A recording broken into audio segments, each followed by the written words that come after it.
అస్సలాముఅలైకుం వరహమతుల్లాహి వబరకాతుహు. అఊజుబిల్లాహి మినష్ షైతానిర్ రజీం. బిస్మిల్లాహిర్ రహమానిర్ రహీం. శాపగ్రస్తుడైన సైతాను బారి నుంచి సృష్టికర్త అయిన అల్లాహ్ యొక్క రక్షణని, అల్లాహ్ యొక్క సహాయాన్ని, రక్షణ వేడుకుంటూ ఉన్నాను. ఆమీన్. అల్లాహ్ ప్రవక్త ముహమ్మద్ సల్లల్లాహు అలైహి వసల్లం గారిపైన శాంతి సేవకులు కురిపించండి వల్ల ఆమీన్. రంజాన్ అంటే ఏమిటి? రంజాన్ అనేది ఇస్లామీయ క్యాలెండర్లోని 9వ నెల. ముస్లింలకు అది అత్యంత పవిత్రమైన మాసం. ఈ నెల విశిష్టతను మరియు ఈ నెల గొప్పదనాన్ని కొన్ని విషయాలు మనం చూసినట్లయితే, ఈ నెలలో మొత్తం ఒక 5 విషయాలు చూద్దాం. అవేమిటంటే, ఒకటి ఉపవాసం, దీన్ని సౌమ్ అని కూడా అంటారు. రెండవది, ఈ నెలలో ఖురాన్ అవతరణ ప్రారంభం. మూడవది, ఆధ్యాత్మిక శుద్ధి. నాలుగవది, దాన ధర్మాలు జకాత్. ఐదవది, ప్రార్థనలు.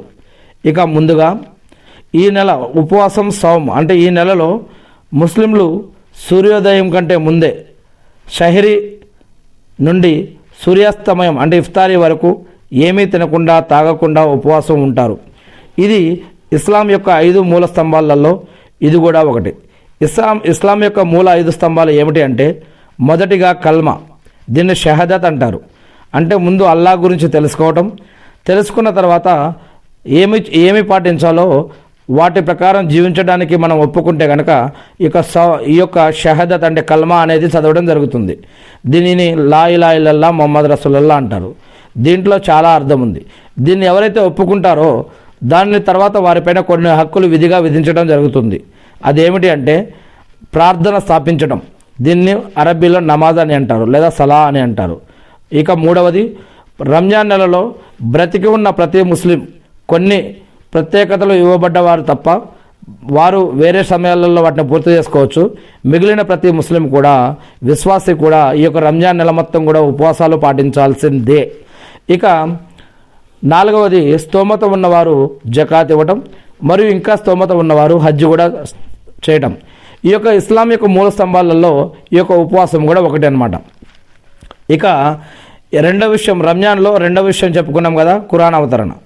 ముస్లింల పవిత్ర గ్రంథమైన ఖురాన్ ఈ నెలలోనే మొట్టమొదటిసారిగా ప్రవక్త ముహమ్మద్ సల్లల్లాహు అలైహి వసల్లం గారిపైన అవతరించడం ప్రారంభమైంది అని ఇస్లాం చెబుతూ ఉంది.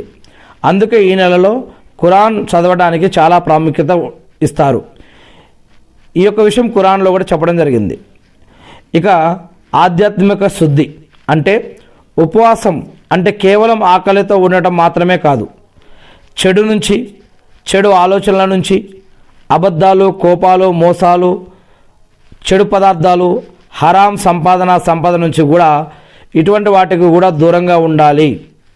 ఉపవాసం అంటే కేవలం అన్నపానీయాలకు మాత్రమే కాదు, ఇటువంటి వాటన్నిటికి కూడా దూరంగా ఉంటూ క్రమశిక్షణతో ఉండటం. ఇది మనిషిలో సహనాన్ని, దైవ చింతనను పెంచుతూ ఉంది. ఇక నాలుగో విషయం, దాన ధర్మాలు మరియు జకాత్, సదకా, ఖైరాత్. ఈ నెలలో పేదలకు సహాయం చేయడానికి ఎక్కువ ప్రాధాన్యత ఇస్తారు. సంపాదనలో ఒక నిర్ణీత భాగాన్ని పేదలకు దానంగా ఇవ్వడం, మరియు పండుగకు ముందు ఇచ్చే ఫిత్రా ఈ నెలలో ప్రాముఖ్యత. అందుకే దీన్ని ఫిత్రా అనే ఈదుల్ ఫిత్ర్ అని కూడా అంటారనమాట. ఈ యొక్క రంజాన్ని ఈదుల్ ఫిత్ర్ అని కూడా అంటారు. పేదలకి దాన ధర్మాలు చేయటం, ఖర్చు చేయటం చాలా ఇంపార్టెంట్. ఈ యొక్క పండుగ ఉద్దేశంలో చాలా ఇంపార్టెంట్ ఇది. ఇక ఐదవ విషయం, ప్రార్థనలు. సాధారణ ప్రతిరోజు చేయవలసిన 5 నమాజులతో పాటుగా మస్జిద్కి వెళ్ళి జమాత్తో, ఇమాం వెనుక ముసల్లీలతో కలిసి చేసే ప్రతిసారి చేయాల్సిన 5 నమాజులతో పాటుగా నఫిల్ మరియు సున్నత్ నమాజులతో పాటు తరావీ నమాజులు కూడా ఈ నెలలో ప్రత్యేకంగా ఆచరిస్తారు. మరియు ఈ నెలలో ఖురాన్ని ఒక్కసారైనా పూర్తి చేయడం కోసం ప్రయత్నిస్తారు. ఇక మరి రంజాన్ మాసం ముగిసిన తర్వాత నెలవంక కనిపించగానే జరుపుకునే పండుగే ఈదుల్ ఫిత్ర్ అని అంటారు. ఇక ఇదే నెలలో లైలతుల్ కదర్ అనేది కూడా ఉంటుంది, ఎతేకాఫ్ అనేది కూడా ఉంటుంది. మరి లైలతుల్ కదర్ అంటే ఘనమైన రాత్రి, గొప్ప రాత్రి. దీన్ని షబే కదర్ లేదా లైలతుల్ కదర్ కూడా అని అంటారు. ఖురాన్లో ప్రత్యేకంగా దీని గురించి ఒక సూరాని అవతరింపజేయడం జరిగింది. ఈ యొక్క రంజాన్ని 3 భాగాలుగా చేస్తే, మొదటి 10 రోజులు, రెండవ 10 రోజులు, మూడవ 10 రోజులు ఇలా చేస్తే, చివరి 10 రోజుల్లో ఈ యొక్క లైలతుల్ కదర్ అనేది చివరి దశకంలో ఉంటుంది అని, దాన్ని వెతకమని ఇలా 21, 22 వదిలేసి 23, ఇలా ఒక రోజు తర్వాత ఒక రోజు 27 వరకు కూడా ఈ యొక్క రోజులు ఉంటాయని ఇలా హదీసుల్లో చెప్పడం జరుగుతూ ఉంది. రంజాన్ నెలలో చివరి 10 రోజుల్లో ఒక బేసి సంఖ్య గల రాత్రిని లైలతుల్ ఖద్ర్ అంటారు. ఈ ఒక్క రాత్రి చేసే ప్రార్థన 1000 నెలల కంటే ఎక్కువ, 83 సంవత్సరాల కంటే ఎక్కువ రేయింబవళ్ళు రాత్రి పగళ్ళు కంటిన్యూగా ఆరాధన చేస్తే ఎంత పుణ్యమో, ఒక 1000 నెలల కంటే అంటే 83 సంవత్సరాల కంటే ఎక్కువ ఆరాధన చేస్తే ఎంత పుణ్యమో ఈ ఒక్క రాత్రి గనక మనకు దొరికితే గనక అంత అదృష్టం అన్నమాట. ఇక ఈ రాత్రికి సంబంధించి ఇంకా అనేక రకాల ప్రత్యేకతలు, అనేక రకాల విలువైన విషయాలు ఉన్నాయి. అవన్నీ ఖురాన్లో మీరు లైలతుల్ ఖద్ర్ అనే సూరాలో కూడా చూడవచ్చు. ఇక ఎతేకాఫ్ అంటే ఈ యొక్క నెలలో చివరి 10 రోజుల్లో ఈ నెలలో ప్రపంచ విషయాలకు దూరంగా ఉండి మస్జిదులోనే ఉంటూ కేవలం దైవ ప్రార్థనలకే అంకితం కావడాన్ని ఎతేకాఫ్ అంటారు. ఎతేకాఫ్కి కొన్ని రూల్స్ అండ్ రెగ్యులేషన్స్ ఉన్నాయి. అవి ఇంతకుముందే మనం తెలుగు బుఖారీలో చెప్పుకోవడం జరిగింది. ఇక సైన్స్ మరియు ఆరోగ్యం. ఆధునిక వైద్యశాస్త్రం ప్రకారం రంజాన్ ఉపవాసం వల్ల ఇంటర్మిటెంట్ ఫాస్టింగ్ వంటిది, దీనివల్ల శరీరంలోని కణాలు శుద్ధి అవుతాయని, పగి అంటే ఇది జీర్ణ క్రియను మెరుగుపరచడమే కాకుండా మెదడు పనితీరుకు కూడా మేలు చేస్తుంది అని ఇలా సైన్స్ మరియు ఆరోగ్యపరంగా కూడా దీంట్లో ఎన్నో లాభాలు ఉన్నాయని చెప్పడం జరుగుతుంది. ఇక సామాజిక ఐక్యత, ఇది 4వ అంశం. ఇఫ్తార్ విందులు, సమానత్వం. ఇఫ్తార్ విందులు అంటే కుల మతాలకు అతీతంగా అందరూ కలిసి ఇఫ్తార్ విందుల్లో పాల్గొనడం వల్ల సోదరభావం పెరుగుతుంది.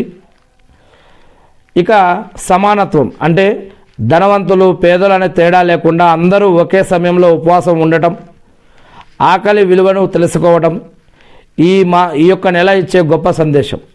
ఇక 5వ విషయం, రంజాన్లో పాటించవలసిన నియమాలు. కేవలం ఆహారం మానడమే కాకుండా చెడు మాటలు మాట్లాడకూడదు, పాపకార్యాలకి హరాం కార్యాలకు దూరంగా ఉండాలి, ఎవరిని విమర్శించకూడదు లేదా గొడవ పడకూడదు, మన యొక్క చూపు, కంటి చూపులో ఆలోచనలో కూడా పవిత్రత ఉండాలి. ఇంకా కొన్ని విషయాలు చూసినట్లయితే కనుక 5 ప్రాముఖ్యతలు ఉన్నాయి.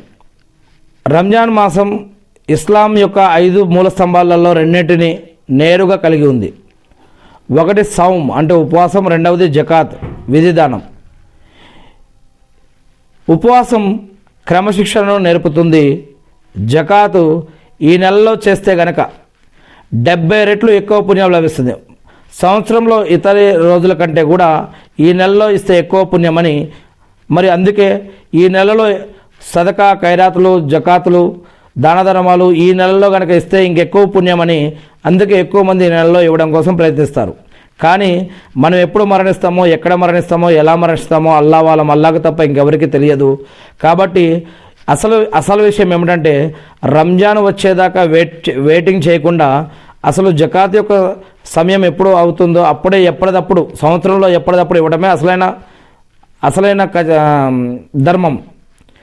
ఇక మన యొక్క సంపదలో 2.5% ఇలా పేదలకు పనిచేస్తాం అన్నమాట జకాత్ అంటే. ఇక ఆహారపు అలవాట్లు మరియు సాంప్రదాయంలో ఖర్జూరం మరియు నీళ్లతోటి ఉపవాసాన్ని ఇప్పవచ్చు. మహాప్రవక్త ముహమ్మద్ సల్లల్లాహు అలైహి వసల్లం గారు ఉపవాసాన్ని ఖర్జూరంతో విరమించేవారు.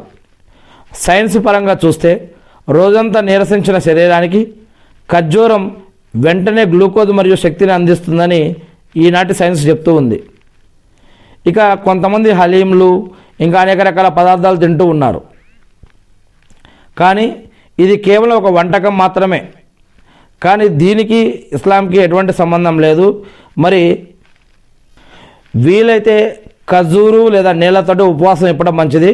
ఇక ఉపవాసం ఇప్పిన తర్వాత మరి ఇఫ్తారీ విందు తర్వాత ఇక భోజనంలో మీరు హలాల్ పద్ధతిలో ఏం తింటారో అది మీ ఇష్టం.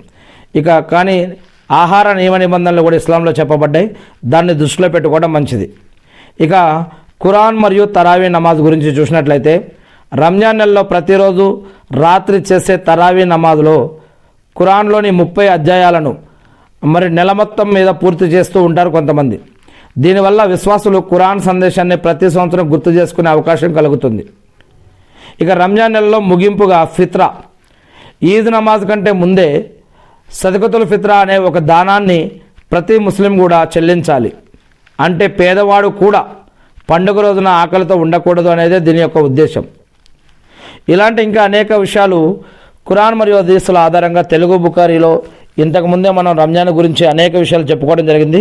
ఖురాన్లో ఉన్నటువంటి వాక్యాలు, ప్రత్యేకమైనటువంటి హదీసులు, రంజాన్కి సంబంధించి అనేక ప్రశ్నలు, జవాబులు, మరి వాటికి సంబంధించినటువంటి అనేక రకాల మసాయిలకు సంబంధించినటువంటి విషయాలు తెలుగు బుఖారీలో క్లుప్తంగా మనకి చెప్పడం జరిగింది. మీకు ఏదైనా కనుక సమస్య ఉంటే కనుక, ఏదైనా డౌట్ ఉన్నా, ప్రశ్న ఉన్నా మీరు సెర్చ్ చేయొచ్చు, వెతకవచ్చు. మీకు ఏం కావాలి, ఆ రంజాన్లో రంజాన్ అని పక్కన తెలుగు బుఖారీ, ఉపవాసం అని పక్కన తెలుగు బుఖారీ, ఇఫ్తార్ అని పక్కన తెలుగు బుఖారీ, సహిరి అని పక్కన తెలుగు బుఖారీ, లేదా ఇంకా నెలసరి ఉన్నవారు కానీ, ఇంకేదైనా అనారోగ్య సమస్యలు ఉన్నవారు కానీ, ప్రయాణంలో ఉన్నవారు కానీ, ఇంకేదైనా సమస్య, ఇంకేమైనా ఆలోచనలు, ప్రశ్నలు ఉంటే కూడా ఆ యొక్క ప్రశ్నని చివరిలో తెలుగు బుఖారీ అని కనుక మీరు సెర్చ్ చేస్తే కూడా మీకు ఖురాన్ మరియు హదీసుల ఆధారంగా వీటి యొక్క ఆన్సర్ మీకు అల్హమ్దులిల్లాహ్ దొరుకుతుంది. ఏది ఏమైతేనేమి మనందరి యొక్క ఉపవాసాలని, మనందరి యొక్క అన్ని రకాల ఆరాధనలని మన యొక్క శరీరం ద్వారా, ఆత్మ ద్వారా, శక్తి ద్వారా, బలం ద్వారా, జ్ఞానం ద్వారా, సంపద ద్వారా, సంపాదన ద్వారా, ఉపవాసాల ద్వారా, ప్రార్థన ద్వారా, నమాజుల ద్వారా మరియు సదకా ఖైరాతులు, జకాత్, హజ్, ఉమ్రా, దాన ధర్మాల ద్వారా ఎవరెవరు ఏ విధంగా ఆరాధనలు ఆ యొక్క దేవునికి అప్పగించారో వాటన్నిటినీ కూడా స్వీకరించమని నేను మనందరి తరపున కూడా ఆ సృష్టికర్త అయిన అల్లాహ్ని ప్రార్థిస్తూ ఉన్నాను. ఆమీన్. అల్లా ప్రవక్త ముహమ్మద్ సల్లల్లాహు అలైహి వసల్లం పైన శాంతి సేవలు కురిపించడం వల్ల ఆమీన్.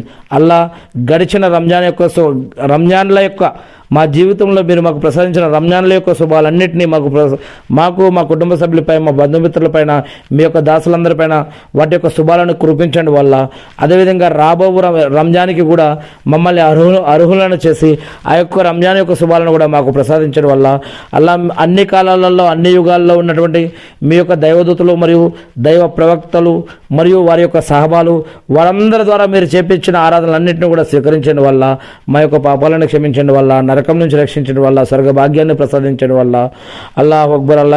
అషహదు అన్ లా ఇలాహా ఇల్లల్లాహ్ వ అషహదు అన్న ముహమ్మదన్ అబ్దుహు వ రసూలుహు. అల్లా మా యొక్క ప్రార్థనను స్వీకరించడం వల్ల ఆమీన్. అల్లాహు అక్బర్.